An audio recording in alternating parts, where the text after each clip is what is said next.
ስለ ናይጄሪያ እና ስለ ኦንላይን ስካሚንግ እኔ ያህል ማውራት አይጠበቅብኝም ሁላችሁም ታውቁታላችሁ ሰላም ጋይስ እንዴት ናችሁ ውድና የተከበራችሁ የኢትዮ ቴክ with JayP ቤተሰቦች ሁላችሁም ሰላም እንደቆያችሁኝ ተስፋ አድርጋለሁ ለዚህ ቻናል አዲስ ከሆናችሁ ምርጥ የቴክኖሎጂ መረጃዎችን የማቀርበው JayP ይባላለሁ ይሄን ቻናል ከከፈትኩት ጀምሮ የዛሬ 2 አመት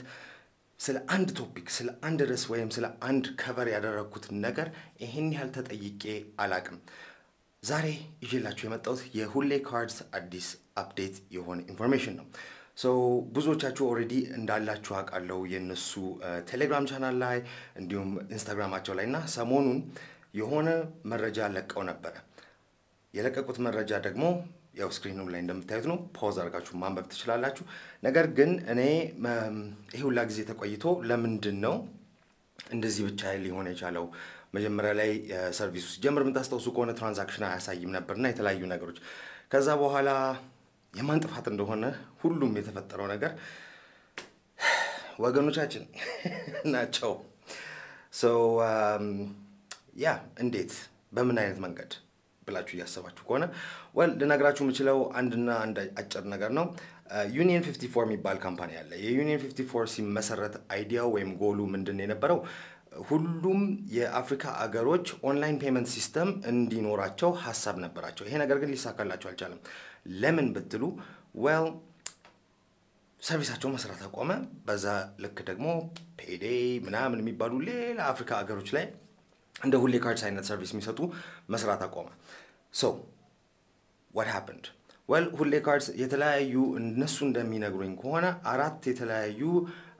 ፕላትፎርሞችን አፕሮች አድርገው ሁሉም ችግር የለውም አብረን እንሰራለን አሉና ልክ የት ነው አድራሻችሁ ሲባል አፍሪካ ሲባል ዋው no ይላሉ ይሄ ነገር እንግዲህ የሚከሰተው ብዙዎቻችሁ እንደምታውቁት ጥቂት ሰዎች ባጠፉት ጥፋት አንዳንድ ጊዜ ጅምላ ፍረጃ ነገር አለና ስለ ናይጄሪያ እና ስለ ኦንላይን ስካሚንግ እኔ ያህል ማውራት አይጠበቅብኝም ሁላችሁም ታውቁታላችሁ ግን basically refund scam የሚባል አለ which is የሆነ እቃ ትገዛላችሁ ከዛ በኋላ ሪፈንዱንም እቃውንም ታስቀሩበት ሜተድ የሆነ ነገር I don't know the details about it በጣም in depth ግን እንደዚህ ነገር እየተደረገ ስለነበረ ከዚህ በኋላ ለአፍሪካ መስጠት አንፈልግም እንደዚህ አይነት ኦንላይን ፔመንት ፋሲሊቲ ተብሎ so ዩኒየን 54 ቀረ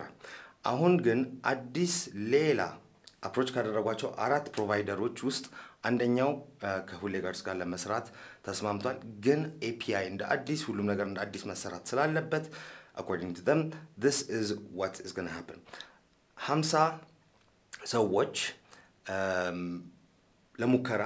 $50 ያለው ዴቢት ካርድ ማግኘት ትችላላችሁ make sure that you go ወደ እነሱ ኢንስታግራም ከታች ሊንኩን አስቀምጥላችኋለሁ እዛ ከሄዳችሁ በኋላ ደግሞ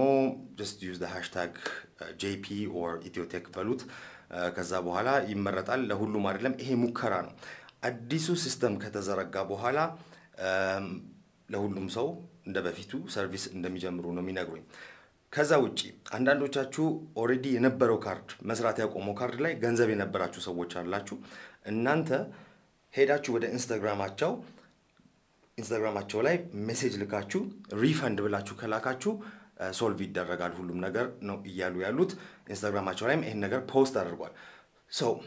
ብዙዎቻችሁ ስለ ሁሌ ካርድስ ተጠይቁኝ ነበር ይሄ አሁን ፖስት የተደረገው አዲስ አፕዴት ልጅት ነው ወይ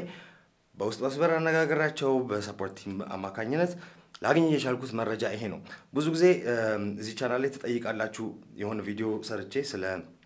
መኪናም ሊሆን ይችላል ግን ስለ ሁሌ ካርድስ ወይ ስለ ሌላ ቶፒክ ተጠይቃላችሁ so what I can tell you guys is የሆነ ኢንፎርሜሽን ሲኖረኝ በተለይ እንደዚህ አይነት እናንተ በጣም ልታዩት የምትችሉ ቪዲዮ ላይ አላቆየው definitely ለቃለሁ አንዳንዶቻችሁ ደግሞ አዲስ ሆናችሁ ለቻናሉ ከዚህ በፊት የሰራናቸው ብዙ ቪዲዮዎች አሉ so ወደ ቻናሉ ሄዳችሁ ከላይ ያለውን ታብ ስታዩ እዚህ ጋር ሆም ከሚለው አጠገብ ፕሌሊስት ሚል አለ እንዲሁም ደግሞ ከፕሌሊስት አልፎ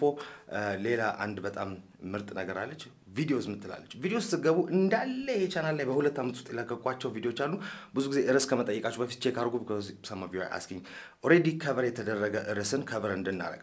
so ሁሌ ካርድስ እንደዚህ ካለኝ በኋላ እኔ ደግሞ ለሞክሮ ብዬ አዲስ ዴቢት ካርዳቸውን አይቻለሁ በቀጣይ ቪዲዮ አሳያችኋለሁ እንዴት ኢን አፕ ፐርቼስ እንደሚደረግ because ከዚህ በፊት አንዴ አሳይቻችኋለሁ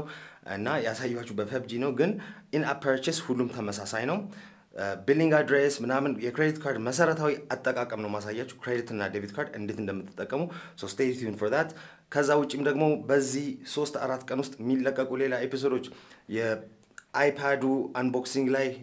እስቲ FPS አሳየን በጌሞች ብላችሁ ነበር right now the iPad is actually showing me the monitor እየተጠቀምኩት ነው ለካሜራው